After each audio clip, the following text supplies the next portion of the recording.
መልእክቱ እስቲ መንግስት ይውደም የሚል ራሱ ይሆነ ማት እኮ መንግስት የሚረግም ሙዚቃ ወጥቷል። ባለፈው 1-2 ዓመት ስንቱን ሰምተሃል አንተ? አሁንም ራሱ ከአንድ አልበም ነው እንግዲህ እየወጣ ያለው። መቼም ከዛ ውስጥ መንግስት የሚረግም ምናልባት 1-2 ቢሆን ነው አይደል? የማያዳምጠው ቋንቋው የማይችለው አስተርጎ ነው የሚያዳምጠው። አሁን ራሳቸው ላይ የተኮሱት እያልከኝ ነው። ሰላም ውድ የቻናላችን ተከታታዮች፣ በዛሬው ቪዲዮ እጅግ በጉጉት ሲጠበቅ ስለነበረው የአንጋፋው አርቲስት ቴዎድሮስ ካሳሁን ወይም ቴዲ አፍሮ አልበም መውጣትን ተከትሎ ከብዙዎች አንደበት የተሰጠው ምላሽ እንዲሁም አልበሙ በወጣ በ24 ሰዓታት ውስጥ ከፍተኛ እይታን በማግኘት ብሎም በመደመጥ በአፍሪካ ግንባር ቀደም በመሆን እስከዛሬ ከተሰሙ አልበሞች በአንደኝነት ደረጃ ላይ ተቀምጧል።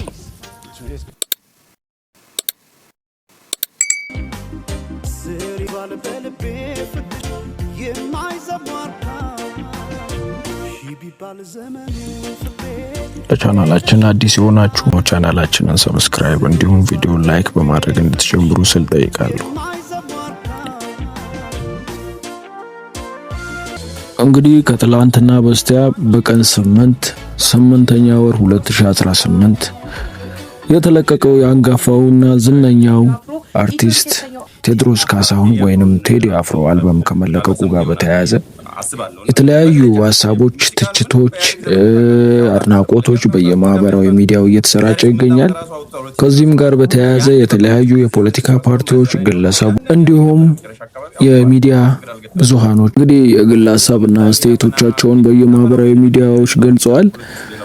እኛም ለእናንተ ይሆናሉ ጠቃሚና ወቅታዊ መረጃ ናቸው ብለን ያሰናዳናቸውን ቀንጨብ አድርገን ለእናንተ እናቀርባለን። እስከ መጨረሻው ድረስ ተከታተሉ። ሙዚቃም ብዙም ስለማልከታተል እንደሚወጣ አላውቅም ነበር። ስላፈኑት ግን እኔም ሰማሁት። አይ ቲንክ አብዛኛው ሰው አሁን ካለው የኢትዮጵያ ችግር በኢትዮጵያ ውስጥ ህዝቡ አሁን ከፍተኛ ችግሩ ኑሮ ውድነት ነው። ሁለተኛ የሰላም እጦት ነው። ስለ ሙዚቃ ብዙ የሚሰማ ሰው የለም። መግለጫ በመከልከል በሚሊዮን ብር አውጥቶ ሊያገኝ የማይችለውን ፕሮሞሽን የሰሩለትና እድለኛ ነው። ሊያመሰግናቸው ኮምፕሌን ሊያደርግ ሳይሆን ሊያመሰግናቸው ነው የሚገባው። የሚያሳይህ ምን ያህል ደም እንደሆኑ ነው የሚያሳይህ። አሁን ካለው ነባራዊ ኢትዮጵያ ሁኔታ ሚውዚክ is the least of this government's problem. even አይደለም አይደለም በእንትን አሁን በአሁኑ ጊዜ የኢትዮጵያ መንግስት ችግር ሙዚቃ ሲሆን ስታየው ይሰይ ያኔ እንደ ቀልድ ምለው ነገር አይደለም። they live ይሄ የተወሰነ ደሴት የብልጽግና ደሴትና ኢትዮጵያ እኮ የተለያዩ ናቸው። ደሴቱ ውስጥ አየህ ስለ ሙዚቃ ሲያስቡ ነው የሚውሉት ማለት ነው።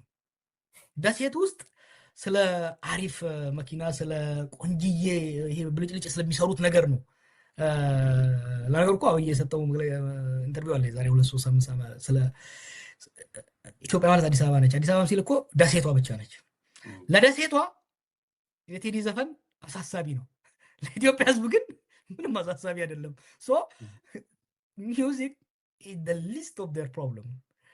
ግን በእንትን ራሱ በጠላትነት ደረጃ ብታስቀምጥ እንኳን በጣም ትልቅ የምፈራው ነገር አይደለም። ስማ በጦርነት በተወጠረ መንግስት፣ ኢኮኖሚ በዳሸቀ መንግስት ውስጥ ለሙዚቃ አቴንሽን ሰጥተህ አላስፈላጊ አሁን የቴዲን ዘፈን የሚወዱትም የማይወዱትም ያዳምጡታል። ይሄን ዘፈን አም ኢገር ቱ ሊስን እኔ ራሱ ምናልባት ምን ብሎ ነው ሊክ አድርጎ ነው ምን ብሎ ነው ምን መልእክት ይዞ መጥቶ ነው እንደዚህ የሚያፍኑት የሚለው ይመጣል። መልእክቱ እስቲ መንግስት ይውደም የሚል ራሱ ይሆነ። የአልበሙን መውጣት ተከትሎ እንግዲህ የተለያዩ የፖለቲካ አካላት ስለ አልበሙ ያላቸውን ሀሳብና አስተያየት እየገለጹ ይገኙ ነበር። እንግዲህ ቀደም ሲል የሰማችሁት ለረጅም ጊዜ ከፖለቲካው ጠፍቶ የነበረው ጀዋር መሐመድ ስለ አልበሙ ያለውን ሀሳብና አስተያየት ነበር የገለጸው። እንግዲህ የአልበሙን መውጣት ተከትሎ የተለያዩ የፖለቲካ አመራሮች እንዲሁም የግል አስተያየቶቻቸውን በየማህበራዊ ሚዲያ ሲገልጹ የነበሩ ግለሰቦች ተስተውሏል። ከሙዚቃው መውጣት ጋር ተከትሎ ታስሯልም ታፍኗልም የሚሉ አንድምታዎችን እየሰማን እንገኛለን። አንዳንድ መረጃዎች እንደሚያሳዩት ከሆነ ይህ ከእውነት እየራቀና ሐሰተኛ መረጃ ነው ሲሉ አሳውቀዋል።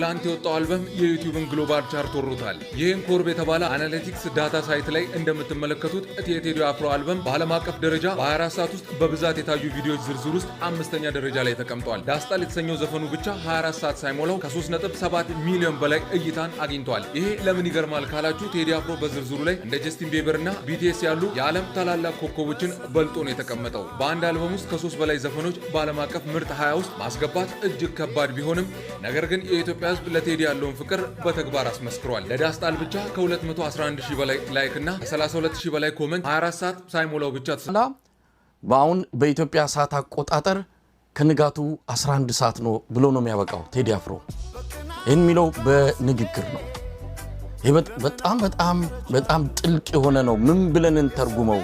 እንግዲህ ብዙዎቻችን እንደመረዳታችን ወስደነዋል። አሁን በኢትዮጵያ ሰዓት አቆጣጠር ከንጋቱ 11 ሰዓት ነው አለ። ምናልባት ኢትዮጵያ እየነጋላት ነው፣ ከድቅድቁ ጨለማ እየወጣች ነው የሚልም መልእክት አድርገን ወስደናል። ከዚህ የተሻለ ትርጓሜ ያለው ሰው የሚነግረን ካለ ለመስማት ዝግጁ ነን። ከዚህ በተጨማሪ የተለያዩ ድምጾችን አስገብቷል። የቀዳማዊ ኃይለ ሥላሴን በጣም ድንቅ ንግግር ያስገባበትም ዘፈን አለ። ፀሐዬ ደመቀች የሚለውን የሕፃናትንም እንደዚሁ መዝሙር ያስገባበታል። በደርግ ዘመን የነበረ አንድ መዝሙር የሚታወቅ መዝሙር አለ። ኢትዮጵያ ትቅደም ሃሁ ኢትዮጵያ ትቅደም የሚለውንም ይህንኑም ዜማ ያስገባበት ነው። ታሪክ ይነግረናል። ልጅነታችንን ያስታውሰናል። ያልነካካው ርዕሰ ጉዳይ ያልነካካው የማህበረሰብ ክፍል የለም። በዚህ 58 ደቂቃ ባልሞላ የ18ቱ ትራክ አጠቃላይ 58 ደቂቃ ቢሆን ነው። በዚህ በ58 ደቂቃ ውስጥ ግን ብዙ ነገር አነሳ። ታሪክን ብዙ ነገሮችን ጠቅሰን የምንጨርሰው አይደለም። በዚህ በጣልዳስ በተሰኘው ዘፈን ደግሞ 3 ነገሮችን በአንድ ዘፈን ውስጥ እናገኛለን። አንድ ታሪክ፣ 2 ቁጭት፣ 3ኛው ደግሞ ተስፋና ወኔ ነው። ታሪክን ይነግረናል። ኢትዮጵያ ምን ያህል ዋጋ እንደተከፈለላት፣ በመርዝ ጢስ በመርዝ የተገደሉ በብዙ መስዋዕትነት ተከፍሎላት የመጣች ሀገር እንደሆነች ይነግረናል። ከዛ ደግሞ ቁጭት አለ። እንዴት ባንዲራውን ላንሳ አቃተኝ ጉልበቴ ዛለ ነው የሚለው። ከዛ ቁጭት እንውጣ ነው የሚለው። ለአንድ ነፍስ ያልሳሳም እንውጣ ይላል። ከዛም በል ባንዲራውን አንሳ ይላል። መልእክት ነው፣ ጥሪ ነው። ቴዲ ጥሪ ምን ያደረገው? ዝም ብሎ መቆዘም አያስፈልግም፣ ዝም ማለት አያስፈልግም። ለበጓም አልበጃት 12 ሆነ አንድ ነብር በላት ይላል። ስለዚህ ዝምታ መጥፎ ነው፣ እንነሳ የሚልም ጥሪ አለው። እንግዲህ አንተ ምናልባት ቴዲ ላይ አንዳች ነገር እንዳያደርሱበት በሚል ከዘፈኑ ካስተላለፈው ግጥሞች እየቆጠብክ ስሜትን የገለጽክ ሊሆን ይችላል። ቴዲ ግን ተንፍሶታል። አደራው የኛ ነው፣ እዳው የኛ ነው። እሱ የቤት ስራውን ጨርሷል። መስፈን መሳይ እውነት ነው እኮ ማለት ዝም ብዬ ሳዳምጠው እንደ ብልጽግና ላለ ፈሪ መንግስት እንደዚህ እንኳን ይሄ ተብሎ ቀርቶ ሌላም ነገር በትንሽ ነገር የሚበረግግ መንግስት ነው። ይሄ ግን በግልጽ ነው ማለት ችግሩን አነሳ፣ ህዝቡን መከረ፣ ተስፋውን አሳየ። አንሳው እውነቴ ነው አንሳው ማለት ባንዲራውን ተነሳ ማለት ነው። እንዲያው በተዘዋዋሪ ማለት ነው። እና ማለት የሚገርም አይነት እኔ ድፍረቱ ነው የገረመኝ። ያኔ እንደዛ ዋጋ ከፍሎ ቴዲ ቴዎድሮስ ካሳሁን ዋጋ ከፍሏል። ያውቀዋል።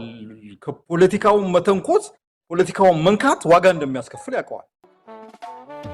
በቅናት ባስኜ ለምን አረጃለሁ የሰው ቤት ሳላይ የራሴ ኖራለሁ ሲከፋ በዚህ ሰዓት በኢትዮጵያ ታሪክ ውስጥ አዲስና አስገራሚ የተባለ ታሪክ ተጽፏል። በኢትዮጵያ ዲጂታል ታሪክ መዝገብ ውስጥ ከዚህ ቀደም ታይቶ በማይታወቅ ፍጥነት በ24 ሰዓታት ውስጥ ብቻ ከ30 ሚሊዮን በላይ እይታዎች በመሰብሰብ ቴዲ አፍሮ አስገራሚ የተባለ ሪከርድን ሰብሯል። ከአህጉሩ አልፎ በዓለም አቀፍ ደረጃ ያለው ተሰሚነትና እንዲሁም ደግሞ የጥበብ ልዕልና ቁልጭ አድርጎ ለዓለም አሳይቷል። ዛሬም እንደ ወትሮ ሁሉ በዜማዎቹ አማካኝነት ድንበር ሳይገድበው ልዩነት ሳይበግረው መላውን ኢትዮጵያውያን በአንድ የዜማ ድንኳን ስር አሰባስቦታል። ሺህ ቢባል ዘመኑ ፍቅሬ ሄደሽ ምቀናን ስር ይዟል በልቤ ፍቅርሽ የማይዘሟርታ ሺህ ቢባል ዘመኑ ፍቅሬ ሄደሽ ምቀናን ስር ይዟል በልቤ ፍቅርሽ የማይዘሟርታ